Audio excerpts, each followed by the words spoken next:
things that he can do.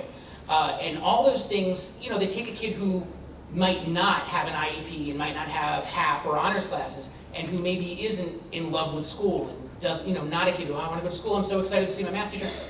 A kid who needs something else. He's excited to go to school for student council, and my other one's excited to go to school for video game design. And these are things that bring them in the building and get them excited and actually keep them from falling in the cracks, because they find themselves a part of a smaller community. Whether that's a club or a team, that's really what keeps kids going and helps the kids in the middle find academic success. Thank you. Mr. Diaz?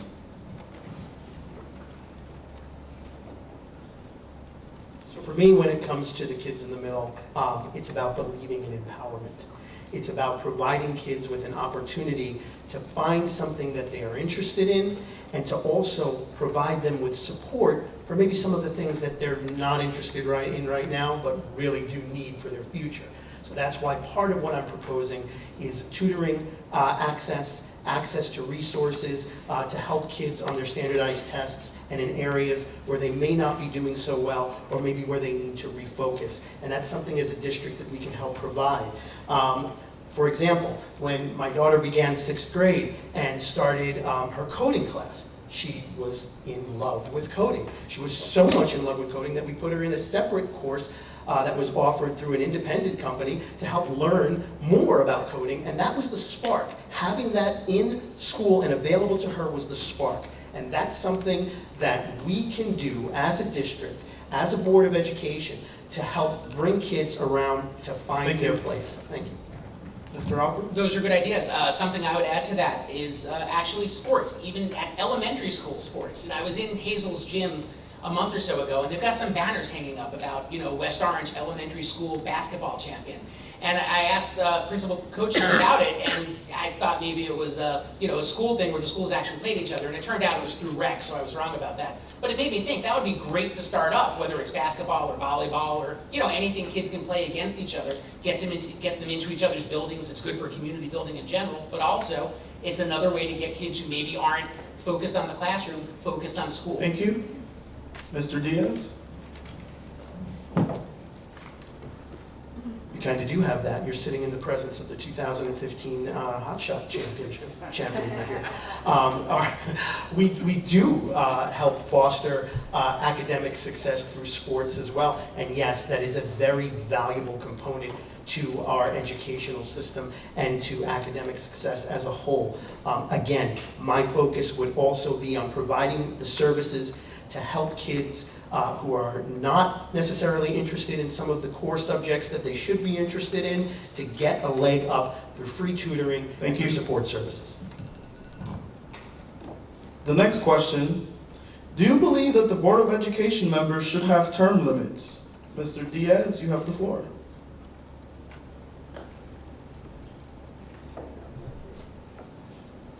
You're the term limit. As a member of the community, you get to decide whether or not a board member is effective, whether or not they deserve your vote for a second go-around.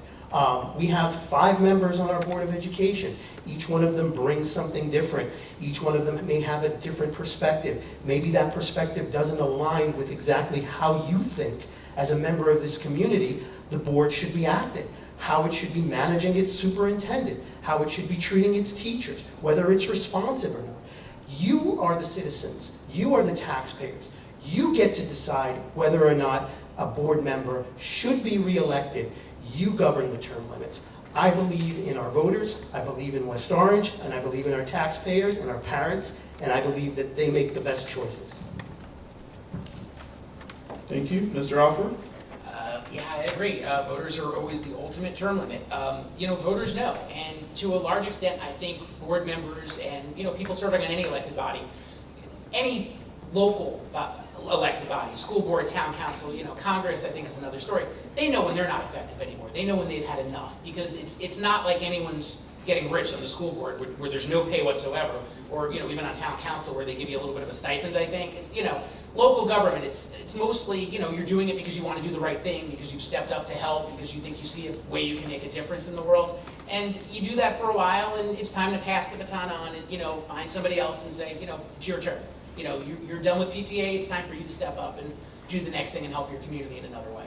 Voters definitely are the term limit. I can't see a legislative way that would make sense to force one. Thank you. Now, is there a rebuttal? I don't think we We need want one. that option. Really? Skip. Awesome. Wow. We can skip them. So next question.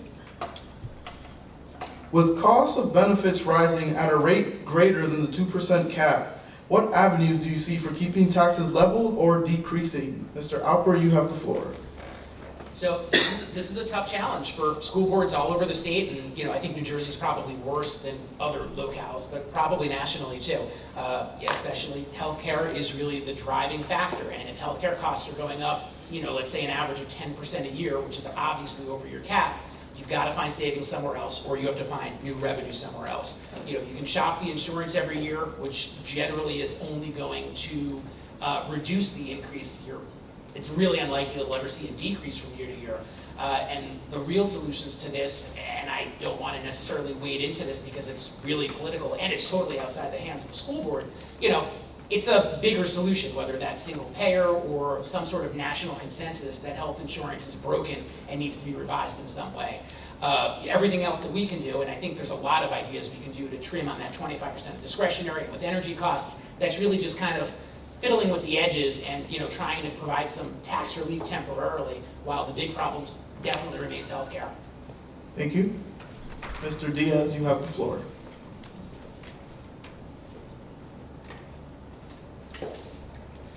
So we increased taxes by $5 million this year. Allegedly, after shopping around for the best possible medical insurance for our employees in this district. One of the things that I had been advocating for last year, and I continue to think is a good idea, is at least opening up the discussion and exploring the possibility of self-insurance in this district. Now, it's not the easiest thing in the world to do, but there are districts in Bergen County, there are districts in Middlesex County that have seen a tremendous savings across the board by moving to a self-insurance plan. Now, in the short term, what we can do is we can also do what I said earlier, reach out for the money that we're simply leaving on the table. There are foundations, there are corporate grants that will pay for our programs, that will help reduce the tax burden on the average West Orange citizen. We don't take that initiative, and that's something that we absolutely need to start doing so that we can begin to see an appreciable difference. Definitely, again, agree that we should have a grant writer, maybe even a full-time grant writer. That said, grants are great, but if they're if it's that easy, all the other districts would be saying, West Orange, why haven't you figured it out? Why don't you have any grants? We cut our taxes in half last year through grants. Self-insurance, things like that, absolutely worth talking about it. I'd love to hear some numbers and see what we can save there. I'm sure our teachers would as well, and let's, absolutely. Thank you. Mr. Diaz, you have 30 seconds. Yeah, it's as easy as talking to our town council. They bring in grant money every year, and we can learn from them as a board. We can find out what's working. And right now, like I said, you've got the Bill and Melinda Gates Foundation that leaves money on the table for districts like ours. We don't make an effort. We don't try to reach out for that funding. That is something that on day one, I would make a priority for this district so that we can take into account the needs of our taxpayers as well as the needs of our students. Next question. What teacher evaluation model has West Orange adopted, and what do you think of it? Mr. Diaz, you have a minute.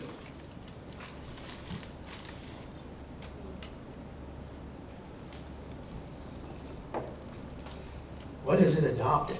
Now, far too often our teachers' evaluations are tied to the results of standardized testing. And they're tied to the results of things that don't actually pertain to our students' longitudinal success, what they're doing in the classrooms, and if your particular grade or your particular class is not earning the type of PARCC scores that the district or the state feels is appropriate, then teachers become the target. And that's not something that we should be encouraging. We have so many teachers. My experience now in our middle school has been tremendous with my daughter, and we have teachers who are innovative, who are thinking outside the box, who are challenging our children in ways that I didn't even dream was possible. They're actually raising money for kids in the Sudan this year at Liberty Middle School. When a teacher takes that kind of initiative, when a teacher gets a child to think civically, Thank you. that's a great indicator of Thank how you. great that teacher is. So, West Orange uses the Marzano model of teacher evaluation, which requires a ton of observations. I'm not going to pretend that I know anything about any other observation model, just what I've heard from my friends about Marzano. And that is, it's a lot of observations, and that's the reason that we need assistant principals in the middle schools. There's other reasons too, but that's one of the driving reasons, because it takes so much administrative time to give these evaluations. Similarly, it's maybe why one of the reasons we need as many supervisors as we do. So, and that obviously adds to a lot of our out of the classroom costs. I'd be very interested in hearing what other models are out there and why we chose Marzano as opposed to a different one. I can't say that I know a lot about it right now, but it's definitely something we should talk about. I assume that would be in the next contract if it was a model change, but we should absolutely explore it. Thank you. Mr. Diaz, you have 30 seconds to rebut. Ask a teacher. Ask a teacher whether or not they feel the Marzano method is accurately giving a clear depiction of their success in the classroom.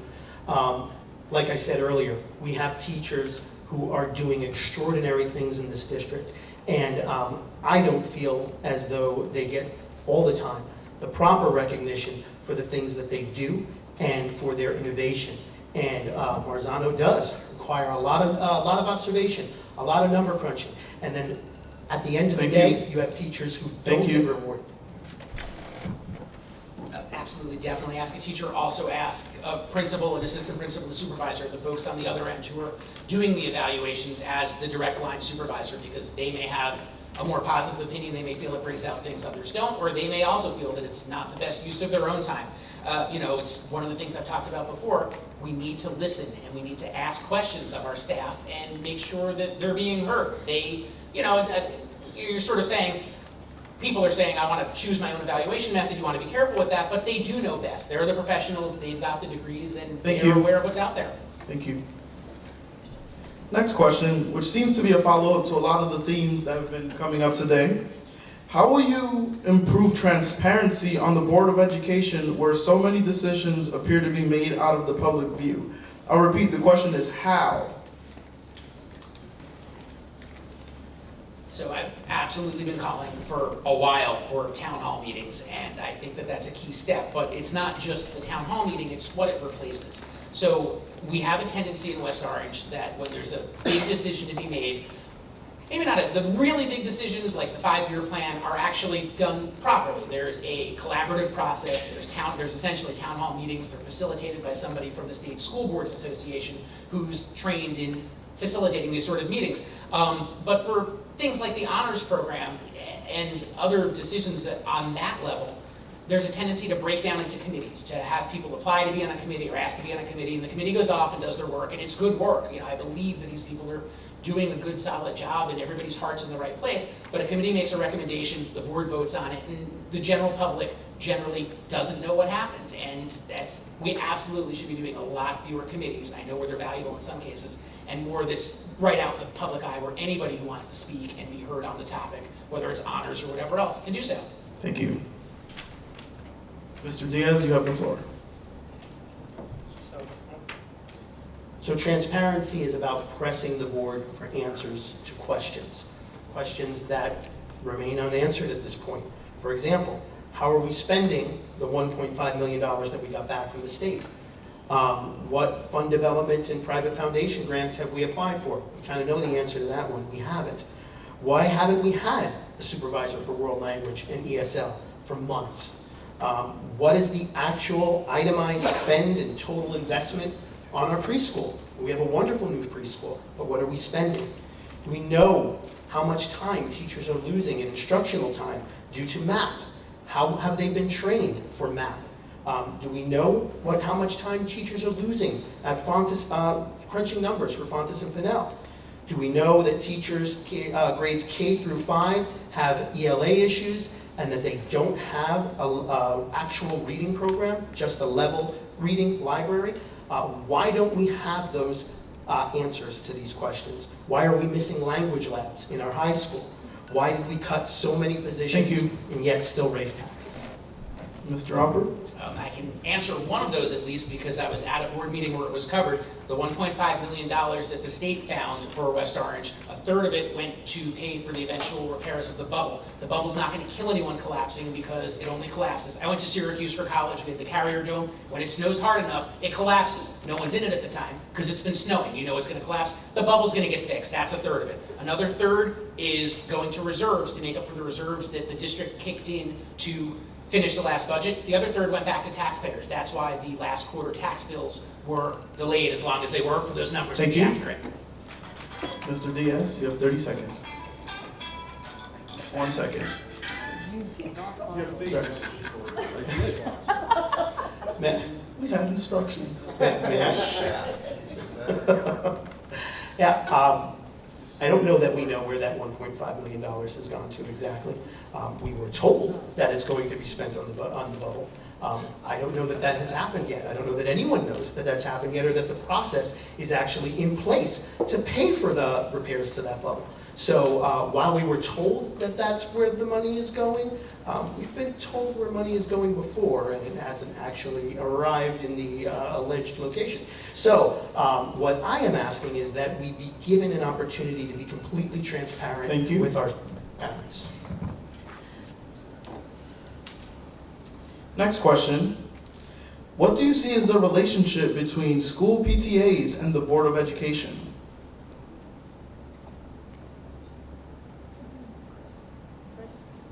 Mr. Hopper? Maybe I was first, I'm sorry, I forgot. Directly, there isn't a direct relationship between the two, other than that obviously the Board of Education is there to see that the schools are well run, and the PTA is there to help bring parents and teachers together to deal with issues in their specific schools. The board can and hopefully does provide support to the PTAs whenever possible, whether that be financial or use of facilities for events without charging and things like that. But there's not really, the board doesn't manage the PTAs don't influence the board directly. There's no direct connection. Other than that we should be seeing, as we should everywhere, a collaborative process where folks get together to make things happen and support each other in their efforts. Hopefully board members are coming to PTA events, and hopefully PTA members are coming to school board events. Thank you. Mr. Diaz? So I do have some PTA experience. At Redwood, I was the first and longest running class dad. Helped put together one of our most successful fundraisers, the Monster Mash at Redwood, which is still running strong over at that school. And one of the things that I believe that we need to do is reach out to the Council of PTAs as a board, and reach out to the individual PTAs and help support their programs, help get them publicity, help by showing up to those events, help by making them as successful as they possibly can be by getting the word out. Again, communication.